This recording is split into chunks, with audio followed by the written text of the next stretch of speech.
जियां अबे अम्मा जा हुकूक औलाद जे मथां आहिनि न, ईअं ई औलाद जा हुकूक भी अबे अम्मा जे मथां आहिनि। पहिरियों हक़ छा आहे औलाद जो? इहो आहे त औलाद पैदा थिए त माण्हू ख़ुशीअ जो इज़हार करे। पहिरियों हक़ छा आहे? घर में औलाद पैदा थिए, चाहे पुट जी औलाद हुजे या न्याणी जी औलाद हुजे। बाज़ इलाइक़नि में तव्हां ॾिठो हूंदो या ॿुधो हूंदो त उन्हनि जे घर में न्याणीअ जी औलाद पैदा थींदी आहे, मुंहुं ख़राबु कंदा आहिनि, या घरवारो मुंहुं ख़राबु कंदो आहे बाबो, या ॿिया जेके घर में मौजूदु आहिनि, ॾाॾो आहे, ॾाॾी आहे या ससु आहे। हता की बाज़ इलाइक़नि में इहो बि ॿुधण में आयो आहे त मुड़ुसु घरवारीअ खे तलाक जी धमकी ॾींदो आहे त भई तोखे सिर्फ़ु न्याणियूं ई ॼमनि छो थियूं, रुॻो न्याणी जी औलाद पुट छो न? अल्लाहु अकबर।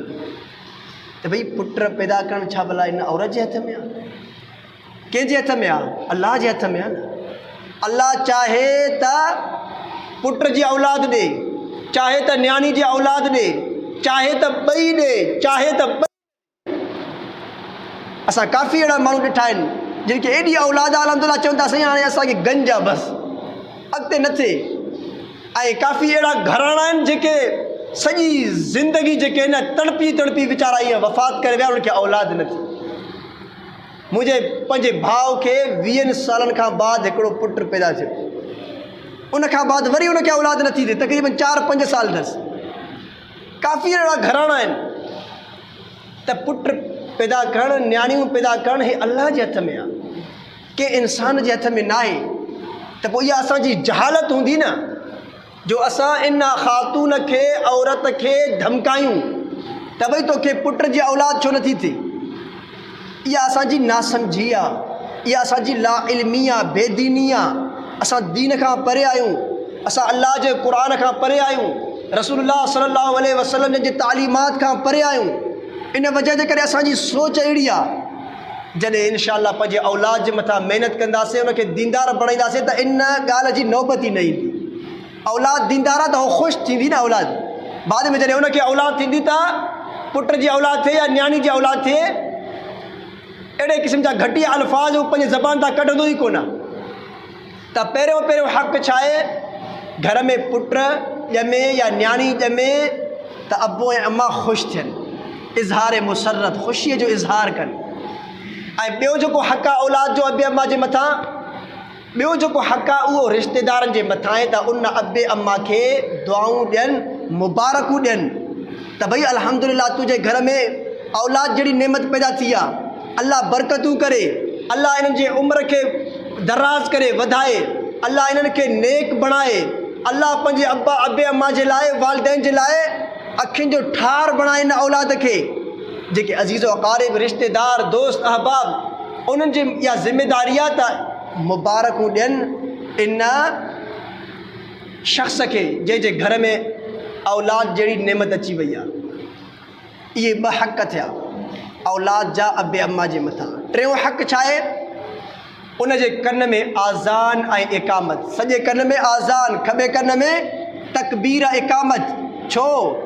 इन वजह जे करे त पैदाइश खां, बचपन खां इन ॿार खे इहो पैगाम ॾियणो आहे त भई तुंहिंजी आज़ान बि थी वई, इकामत बि थी वई, हाणे सिर्फ़ु नमाज़ रहियल आहे। यानी दुनिया वारी ज़िंदगी एॾी मुख़्तसर आहे जीअं इकामत ऐं नमाज़ जे विच में वक़्फ़ु हूंदो आहे। इकामत नमाज़ जे विच में घणो वक़्फ़ु हूंदो आहे? चंद सेकंड।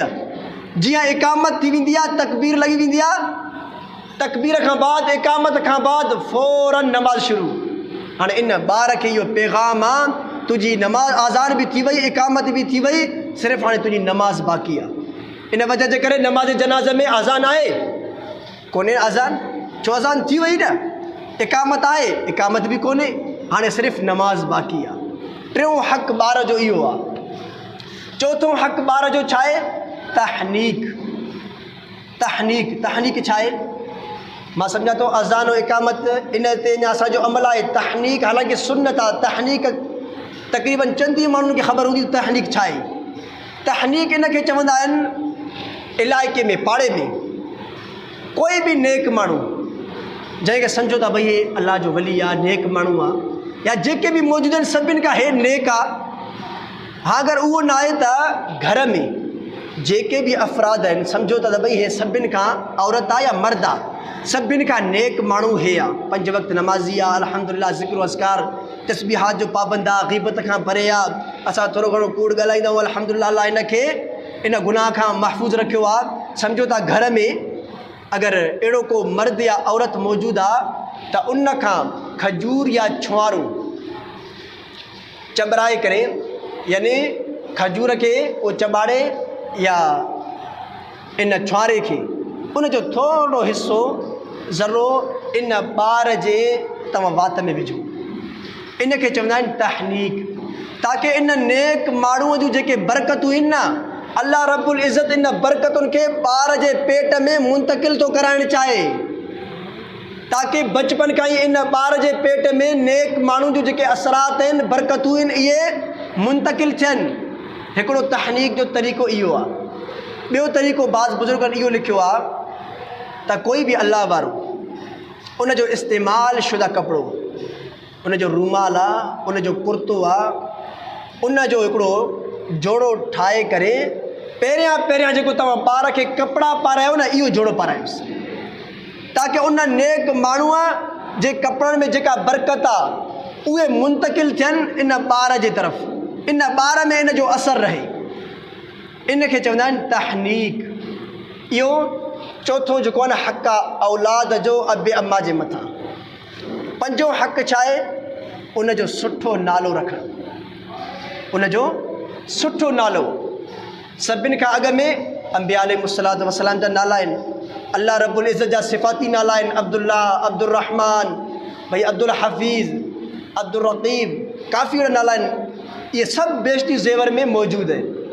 या सहाबा किराम जा नाला आहिनि, या औलिया अल्लाह, ताबईन, तब ताबईन, इन्हनि जा नाला आहिनि, नेक माण्हुनि जा नाला आहिनि। या न्याणी आहे, न्याणी जी औलाद आहे, अज़वाज मुतहरात, साईं जो घरवारियूं, साईं जूं धीअरूं, या सहाबियात, या जेके भी नेक औरतूं गुज़रियूं आहिनि उन्हनि जा नाला। 5 नंबर ते ॿार जो हक़ छा आहे त उन जे मथां भलो नालो रखो, ऐं नाले जो बि असरु थींदो अथव। हज़रत मुल्ला अशरफ अली थानवी रहमतुल्लाह अलैह जॾहिं वटि हिकिड़ो शख़्स ईंदो हो, चवंदो त हज़रत मुंहिंजी पुट जी तबियत सही न आहे, हिकु दफ़ो, ॿियों दफ़ो, टियों दफ़ो।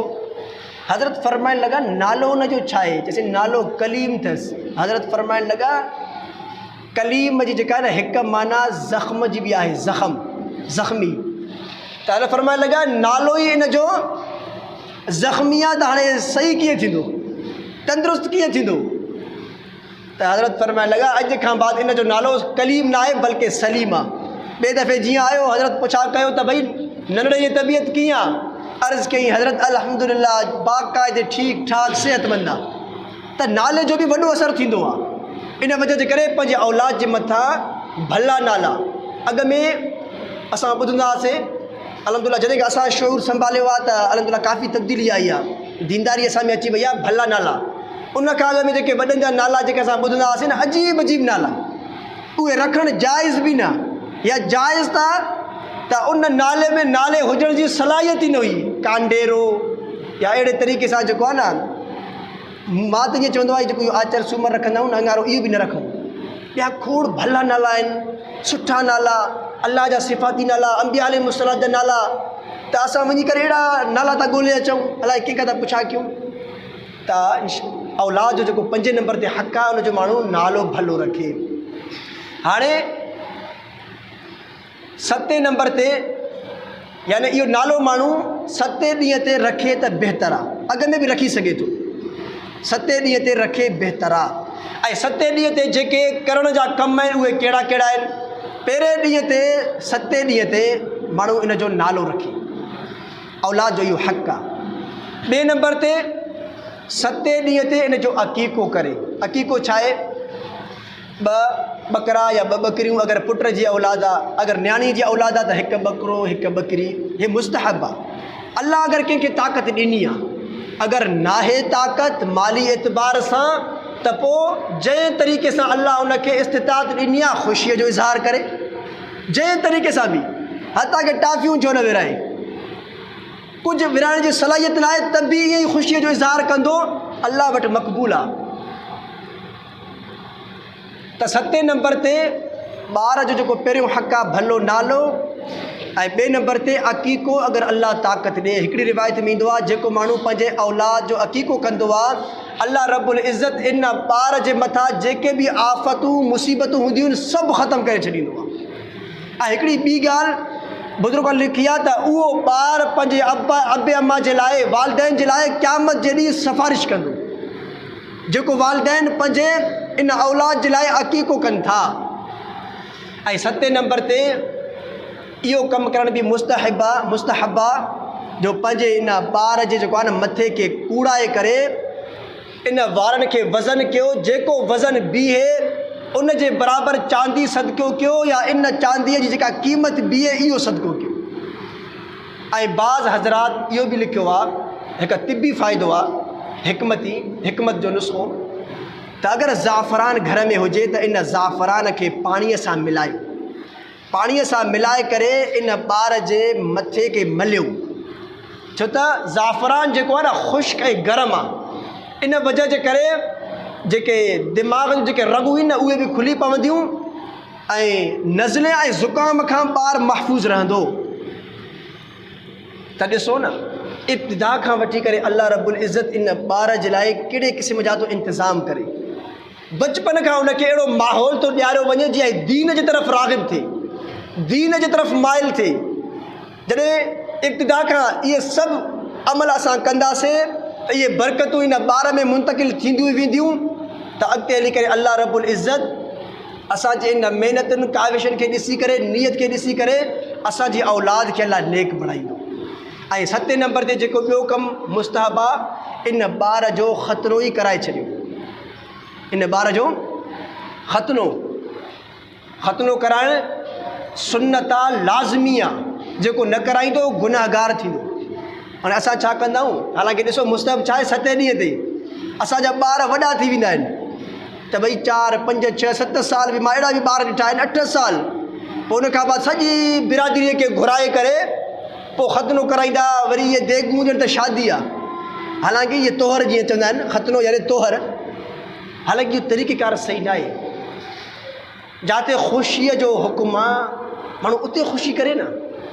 हाणे तोहर जे मौक़े ते ख़ुशी करणु इहा हिकिड़ो सुन्नत अमल आहे, माण्हू उनखे 7 ॾींहं ते ई करे पंहिंजी जान छॾाई, ऐं अॻिते हली करे अञा माण्हू परेशान थी वेंदो आहे। त अल्हम्दुलिल्लाह आहिस्ता आहिस्ता इहे शयूं बि ख़तमु थींदियूं वञनि थियूं। इहा अल्लाह जी महिरबानी आहे जो असांजे मुआशिरे में दीन अञा फैलिजे थो, दीन अल्हम्दुलिल्लाह वधे थो। त आख़िरी ॻाल्हि अर्ज़ु कयां, टाइम बि पूरो थी वियो, त असांजी ज़िमेदारी आहे त असां पाण नेक थियूं। छो त इहो ॿारु नंढो आहे न घर में, ईअं न आहे त सिर्फ़ु रोए थो खिले थो, उनखे का शइ मिलंदी त ॿारु खिलंदो, न मिलंदी त ॿारु रोअंदो, सिर्फ़ु ईअं न आहे, बल्कि इहो ॿारु घर में जेके अफ़राद मौजूदु आहिनि हर हिकिड़े जे अमल खे नोट थो करे, जज़ब थो करे। अगरि घर में जेके अफ़राद मौजूदु आहिनि नेक आहिनि त ॿार बि नेक थींदो। अगरि घर में जेके अफ़राद रहनि था अगरि गुनाहनि जी तरफ़ उहे माइल आहिनि, घर में टीवी मौजूदु आहे या औरतूं आहिनि त बेपर्दगी मौजूदु आहे, वार खुलियल आहिनि, घर में कोई चवण वारो कोन्हे, त अगरि नंढड़ी आहे त हिन मां असरु वठंदी, अगरि नंढड़ो आहे त इन फिल्मनि मां, इन ड्रामनि मां इहो बुराई जो असरु वठनि। त अल्लाह रब्बुल इज़्ज़त असांखे बि नेक करे, असांजी औलाद खे बि नेक करे।